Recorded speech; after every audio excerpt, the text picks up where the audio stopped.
Welcome to the Sassy Cheetah Podcast with Leona Griffin. Tune into the Sassy Cheetah Podcast every Monday at 9 a.m. Eastern Time. Follow Sassy Cheetah on Facebook, Instagram, and Twitter. Catch our blogs at sassycheetah.com and download the Sassy Cheetah app on the App Store or Google Play. Welcome to the Sassy Cheetah Podcast for small to mid-sized business owners and marketers. We'll discuss marketing strategies, trends, and ways to get the best ROI from your marketing dollars. I'll discuss strategies I'm executing. We'll talk to different business owners and marketers to find out what's working for them and what you could be doing to grow your business online. My name's Leona Griffin, and I have over 20 years digital marketing experience. I have experience in email marketing, SEO, paid search, social media, and digital strategy. I've helped over 900 businesses execute successful marketing strategies.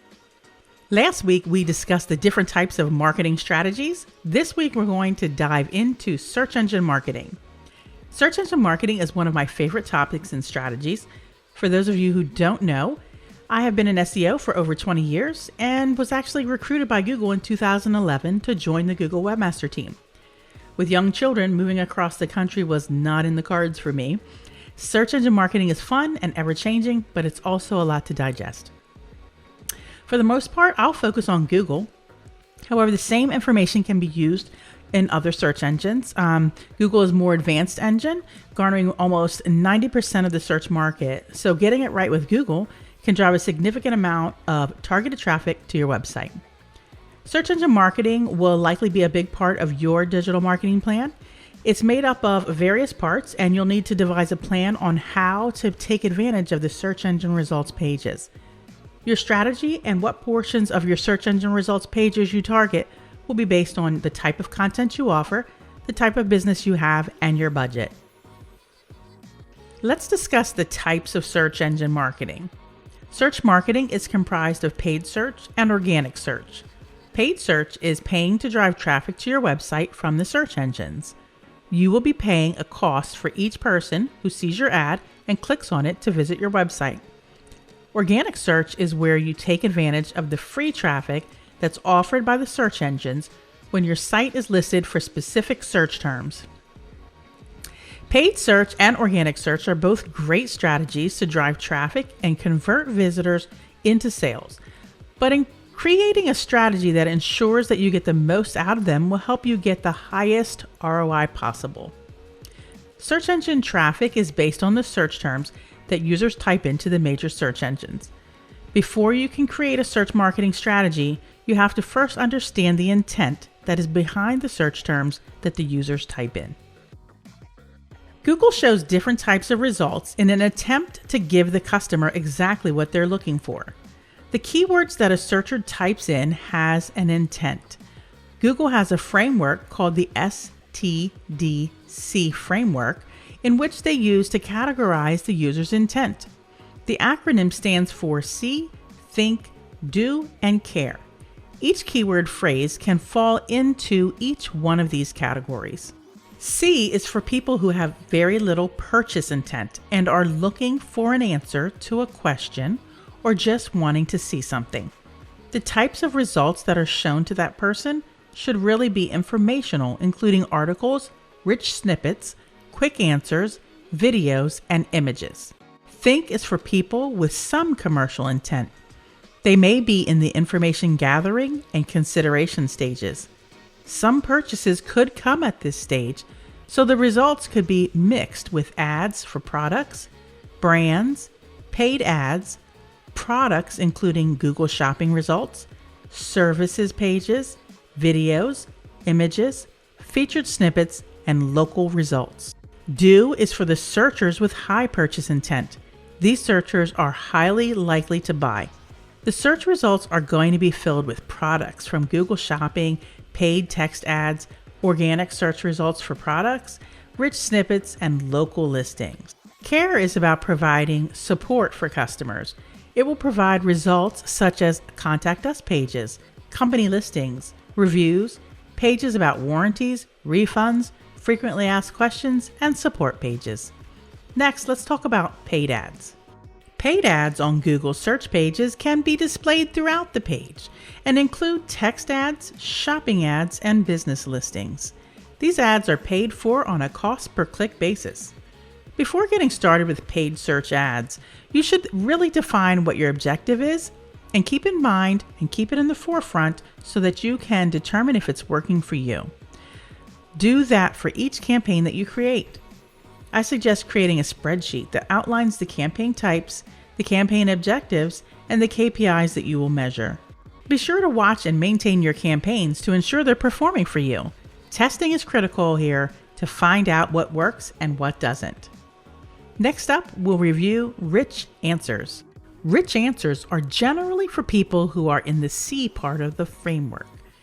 They are looking for a quick answer to a burning question, and it doesn't necessarily require clicking through to your website in order to get it. Google takes the answer to the question and displays it in a larger font at the top of their page. Now, if the answer to the question requires context, then those included in rich snippets will receive higher click-through rates and traffic for having their site listed in rich answers. Optimizing for rich answers has the ability to drive traffic to your website, and the key here is writing information-rich answers to questions that your potential customers may have about your industry, products, and services. The more concise and to the point that you can be, the more chance you have at being listed. Being listed in rich snippets can give you a competitive advantage and garner higher click-through rates than just being listed in organic results. Featured snippets are a great way to highlight content within your website on a search engine results page. This is for the see and think areas of the STDC framework.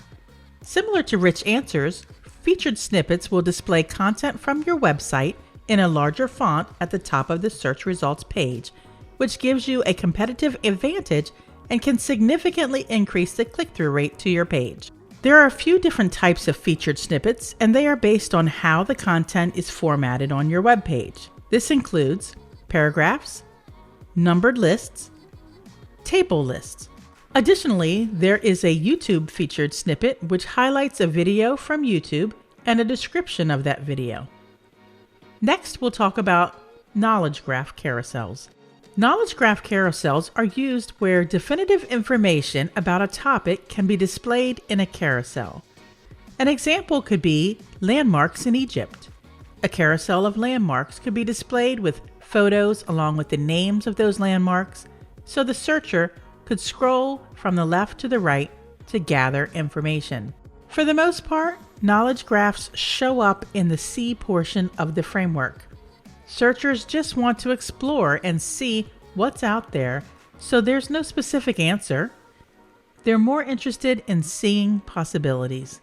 Knowledge graph carousels are being used more and more, as they allow Google to show more information about a topic and have more of an opportunity to give the user what they're looking for. Next is the local knowledge graph panel. Local knowledge graph panel usually supports the think, do, and care part of the framework.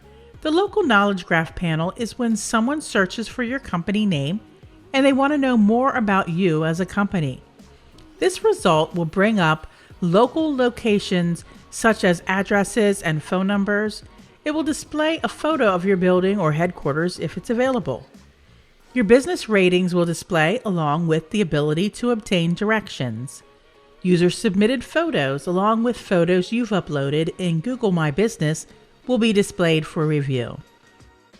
Alternatively, those who are not in driving distance to your business may see your brand information, such as your logo, and how to reach you on various social channels such as Facebook, LinkedIn, Instagram, and Twitter. Up next is the local pack results. Google knows when searchers are looking for local businesses, and that is called local intent. Including words such as near me or using locations such as a city name means they're looking for a local business. When these types of terms are included in a search query, Google returns business listings from Google My Business. These business listings include your company name, address, a view of where you are on the map, business ratings, customer reviews, a link to your website, and a link to get directions. Now, depending on the type of business you have, you can alter the types of information displayed. For example, if you own a restaurant and you offer open table, then a link to make reservations may show. If you have your menu online, then your menu may become available. In order to take advantage of the local pack results, you do have to have a physical location. Fully online businesses can't be listed as there's nowhere to visit. Businesses who don't have a website can also take advantage of the local pack results by signing up and optimizing their Google My Business page. In fact, Google My Business offers a lot of options, including web pages, posts to keep followers informed, and the ability to upload photos and more. Finally, we're going to talk about organic search results. Organic search results are the text-based results located in the middle of the search engine results pages.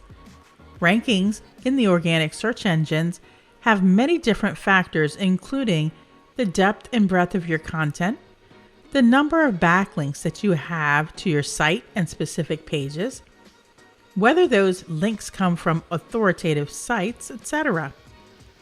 Organic search results are a long-term game plan as it takes optimization of your site's code, ensuring that your site's page's speed is primed, and that you have enough content around a topic and how valuable users find your content. The days of just wanting to be listed in the top 10 of Google search engine results are gone. With all the other options available, these text-based organic listings shouldn't be all that you care about, as there are many other opportunities that are now being displayed well above organic text results that can drive large amounts of traffic to your site. It takes creating good quality content and utilizing structured data, but you can give yourself a significant competitive advantage over your competitors by optimizing your site for the other options we've discussed. I hope you've enjoyed our show. Be sure to subscribe to our podcast, join the conversation over on our Facebook page, or read our blog post at sassycheetah.com.